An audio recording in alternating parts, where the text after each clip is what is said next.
Well, I'm working on, well, a project out of that basswood log, or not basswood, popple. And I kind of figured out what I wanted to make with it, but I'll maybe go into that later. But I'm making the joints, they're all mortised in. And I don't know, but a guy came up the other day. I've got, you know, like normally you do one, if you're doing one or two of these, it's not a big deal, but I'm doing a couple dozen. And so I made a template out of oak. And the guy came up and he said, you know, he thought, boy, that's an impressive joint. Well, it isn't actually a joint. It's a tool for making the joints. You know, it's just a template. But that way I can get them all uniform. So what I do is I rough them out, and then I have to go back and just fine tune them. And that's what I'm doing now, is getting them to fit. And what I've got, you know, this isn't a real tight fit. It isn't a dry fit, because I want it, you know, if this is a little bit loose and it goes on these snug, then when these go together, these will be pretty much a dry fit, or a, you know, tap. I don't want them too tight, because, or it can be tight in different directions. So like say, this one is going into this piece. Now, I wouldn't want it tight this way. It would tend to want to split the wood out. Tight this way is fine. You know, I want it snug, but not necessarily tight. You know, you want a little bit of give there. You don't want it to be under pressure. But this helps. You know, and just by manipulating, you can kind of figure out where it's hitting, or what I've done if I have a hard time figuring out exactly where the high spot is, like here, I know it's right here.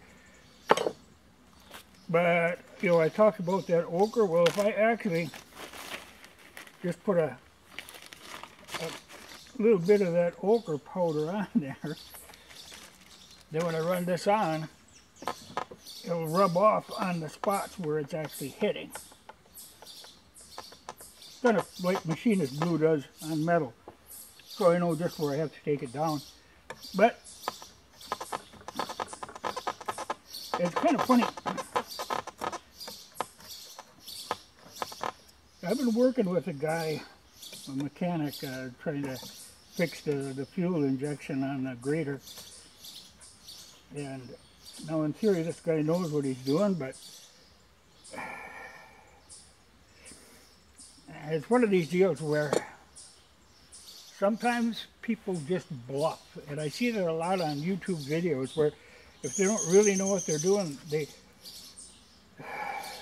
don't admit it, they just bluff their way through.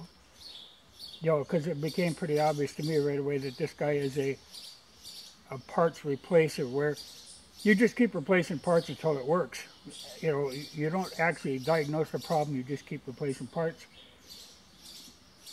And the theory is then, well, then it was probably more than one thing wrong. Well, that really isn't the deal. The deal is he just really doesn't know what he's doing, which is unfortunate, but a lot of people do. They'll come with this false self-confidence.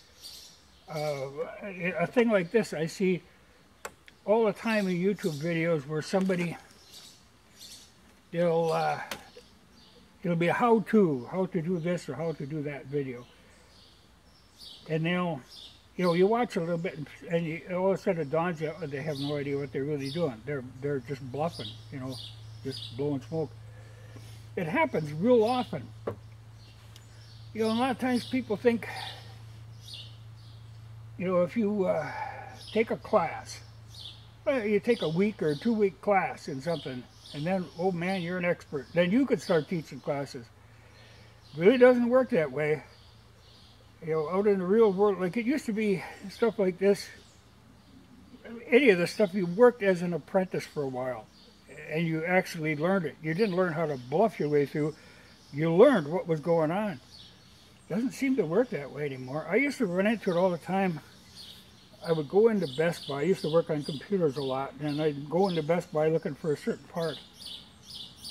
And some of the people that worked there, I'd hear them talking to customers, and the customer would be asking a perfectly sensible question, and the answer that this guy was giving them was just pure bullshit. You know, he had no idea what he was talking about, but he was just bluffing his way through. You know, and that's a bad road to go down. You know, you really should learn a thing. Don't just pretend to learn a thing. Okay, I got one little tight spot in there. But I see that all the time, and not only that, I mean, they act like they know what they're doing, though somebody who really knows what they're doing can see through it right away. But then they got the gall to try to teach other people. You know, every time I see a video where it says how to do this or how to do that, you know, I have great reservations about it, because I know the guy is probably just going to be giving me a line of shit. You know, it kind of goes back to that old saying where it was, you know, that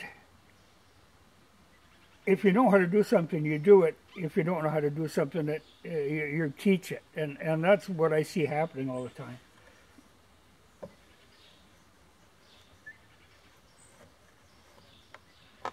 But it's interesting. But you have to really learn the fundamental stuff, and doing it is the only way to learn it. That'll work. Like I say, this piece has got to go into this piece.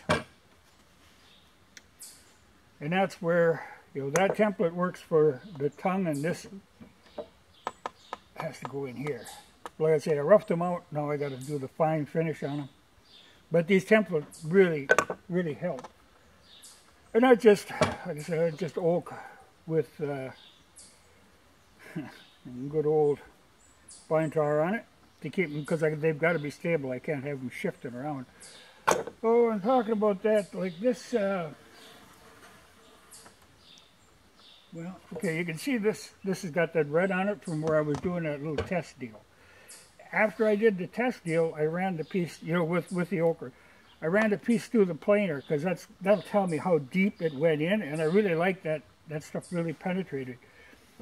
What I was going to show you, I talked about yellow ochre, and I got some of that. Came out of Texas. And that's interesting stuff. You know, this is yellow, this is the red ochre. I kind of blended the two together in the middle here just to see if we could get kind of an orange out of it. There again, dealing with pigments, so like I say, this ochre that I find, it's in like little pebbles sort of. They're light, and if they hit the road, you know, traffic crushes them up right away. But when the gravel first goes down, I can find them, or in a pile, if gravel is in a pile. But it's interesting stuff, but you got to crush it up real fine, but like I say, it's pretty crushable. But it used to be, you know, like now people, well, anybody can claim themselves to be an artist. Well, it used to be people worked as an apprentice under an artist for a long time, learning how to mix the pigments. You know, you didn't just go and buy paint, start slapping it on and say, ah, this is art. You know, you actually learn the basics first. And I think that whole thing is gone. I don't think people actually learn the basics. They bluff. And I talked about, I wanted to try doing a cutout. And I did this with the yellow, where this is painted with the red ochre and linseed oil, then the yellow ochre and linseed oil in a cutout, because I want to try, I need to make a new UPS box. My other one is kind of falling apart. I don't want to make a real good one because it sits out by the road where it could get run off with or smashed. But I want to preserve it, so I think this will be the way to go. And it happens to be kind of UPS color, so it'll work. But I've got some basswood I'll get at that one of these days. But I want to get further along on this. But